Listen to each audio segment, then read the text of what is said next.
အခုလာမယ့်အောက်တိုဘာ17ရက်နေ့ Sunday မှာ Star City Sport Club မှာပြေးပွဲကျင်းပတော့မှာဖြစ်ပါတယ်ဆိုတော့ဒီတစ်ခေါက်ပြေးပွဲက Rhyme and Rhythm ဆိုပြီးတော့ပုံစံမျိုးနဲ့သူတို့ကျင်းပမှာဖြစ်ပါတယ်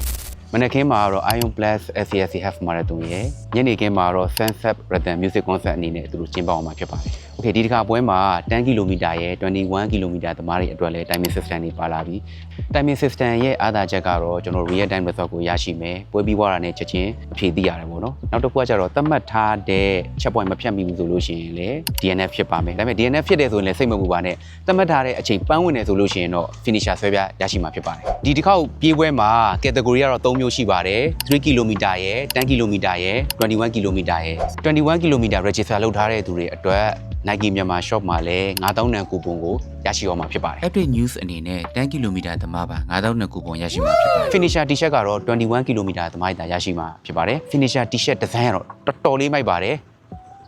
ပုံနဲ့အတိုင်းပါပဲ Okay register လုပ်ထားတဲ့သူတိုင်းက Event T-shirt ရမယ့်အပြင် ဆရာရန်နိုင်တဲ့အတူ SCSC Run Club မှာအခမဲ့3ချိန်တက်ရောက်ခွင့်ရရှိမှာဖြစ်ပါတယ်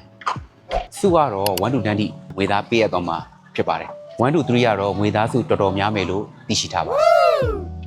ပြေးဝဲပြီးွားရင်လည်းမပြီးသေးဘူးเนาะညနေကြလို့ရှိရင် Sunset Rhythm ပွဲရှိပါတယ် Sunset Rhythm ပွဲကညနေကြလို့ရှိရင်နိုင်ငံကျော်ဆိုတော်ရည်နဲ့စီကားတမျက်စာကျင်းပအောင်မှာဖြစ်ပါတယ်ရဲလေးရဲရင်အောင်တခြားနိုင်ငံကျော်ဆိုတော်ရည်လည်းဝင်ရောက်ဖျောက်ပြအောင်မှာဖြစ်ပါတယ်မနေ့ပိုင်းလည်းပြေးမယ်ညနေမှာလည်း music concept နဲ့ကဲမဲ့သူတွေအတွက် banded ticket ဝယ်ယူနိုင်မှာဖြစ်ပါတယ်ဆိုတော့ banded ticket ကတော့ပို့ပြီးတော့ဈေးသက်သာမှာဖြစ်ပါတယ်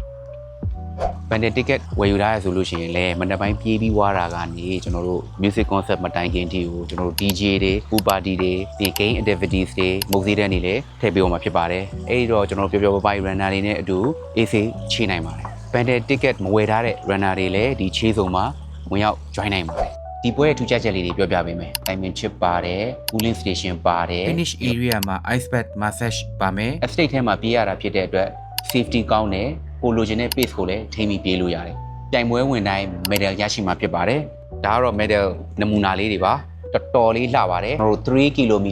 10 km 21 km တွေအားလုံးရရှိမှာဖြစ်ပါတယ်။ဒီပွဲမှာလည်း pacer တွေပါပါတယ်။ pacer ပါခြင်းအပြင်ကျွန်တော်တို့ပြိုင်ပွဲဝင်သမားတွေကိုလိုချင်တဲ့ pace နဲ့ပန်းဝင်အောင်လို့ pacer တွေကအကူအညီပေးမှာဖြစ်ပါတယ်။ register ဖွင့်နေပါပြီ။ဆိုတော့ ticket တော်တော်များများလေးစိုးအောင်ဖြစ်သွားပြီပေါ့နော်။ ticket အရေးအတွက်အကန့်အသတ်ရှိလို့ဝင်ရောက်ရှိပြိုင်မယ်ဆိုရင်လည်းအခုတည်းကနေ ticket ဝယ်ထားဖို့တိုက်တွန်းရပါတယ်။ကျွန်တော်လည်းဒီပြပွဲမှာ21 km နဲ့ဝင်ရောက်ရှိပြိုင်မှာဖြစ်ပါတယ်အဲ့တော့ကျွန်တော်လည်းအတူတူဝင်ရောက်ရှိပြိုင်ဖို့အားလုံးဖိတ်ခေါ်အပ်ပါတယ်